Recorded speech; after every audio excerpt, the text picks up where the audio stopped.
Hello and welcome to Tech Gainers. My name is Chandra and I'm a technology explorer. Today's video we will talk about Flowable HTTP task with error handling. In the previous video we have seen how to have HTTP task in the workflow. And now because right, your HTTP API can give an error at any point of time. It can be 503, 500, 400, 404, any kind of HTTP status code it can send, right? So apart from 2xx series, we have to handle the errors, right? So in this video, I'll show you how to do that. Let's continue with our demo. Okay, so we are in our Flowable modeler again. Here we'll click on create process. I'll say HTTP demo with error handling, right? First of all, what we'll do is to have a HTTP task, right? And we'll link this HTTP task. And now this task we have to validate. So we can add a validate task as well. Validate HTTP task, right? And we can finish this, right? So in the HTTP task, we'll call the get API, right? Because the dummy API somehow it has been removed, so we are not able to call. So what I decided, I'll use the Flowable API itself. Okay, so you can see from localhost 8081 where my Flowable engine is running, so I am using the process API to get the process definition where we have the latest is true and sort equal to ID. Okay, let's save it. So now in the, if you see the URL that I have done, right, I've added one extra S here. Instead of definitions, I have added definitions, okay, double S, right? So this endpoint is not available. Okay, so now in this case what will happen, right? Let me save it, save and close editor. Okay, let's download this.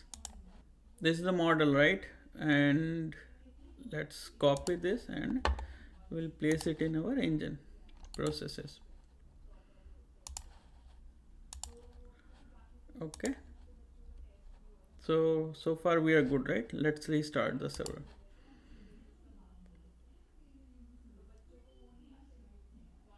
So again, this is the UI which I am developing. I'll make a full video on this one. If you see processes, process definition or repository, you can see we have HTTP demo with error handling. Right now we don't have any processes running because we are not initiated. Let's initiate one process. It is initiated. Let's go, and you can see one process instance is running. Let's check the workflow image. So it is saying that it has called the API and now it is at validate HTTP task. Okay, now let's see the variables. If you see here, right, the response body, it is saying 404 not found, right? So what happened right now is because we have not put the error handling, now we are not able to put the handling that, okay, in case this API is not behaving correctly, what my workflow should do. Okay, now let's go to our modeler again and we'll put the error handling here. Okay, so what we are doing here is, let's go to the boundary events and we are saying boundary error event. Okay, let's put the boundary event and put the boundary event on this HTTP task, right? Now with this boundary event, I am saying, let's select the boundary event. I am saying that add a manual task here, right, which will say error occurred, right? So right now I'm adding this error occurred event, right, where it is a human task. So once this occurred, right, I'm just ending the flow, right? But in real life situation, what we have to do is, if error occurred, right, we'll kind of, for example, we can raise an alert, right? We can call the different API or we can do something else, right, to handle this error. Okay, so Now what we need to do is we need to tell, okay, what kind of error it has to handle. When we select HTTP task, if you see here, there are handle status codes, right? So in handle status code, we are saying that these status code should be handled. So we can put the comma separated values. For example, 500 it should handle, 502, 503. Then we are saying handle 400, handle bad request.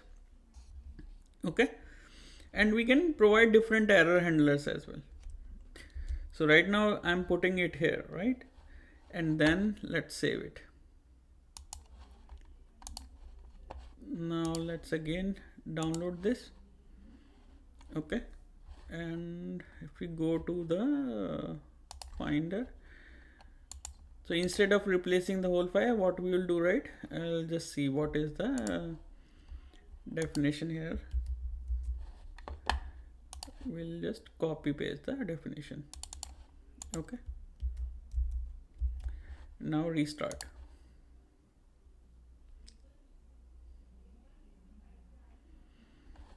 Let's go to the, let's see in dashboard how it is coming up now. So if you see, right, second version is there. Now let's initiate the process. Initiated. Let's see the process workflow image. So you can see, right, because there was an error, right, it has gone to the error occurred, right? And if we see the task, it is saying error occurred. Variables, you will see, okay, what was the error.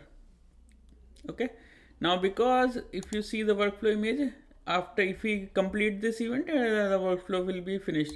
Let's see, complete task.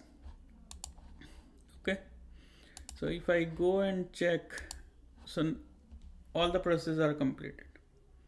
Okay, now here in this workflow itself, right, let's go to that URL, right, and let's correct this URL. If we correct this URL, rerun it,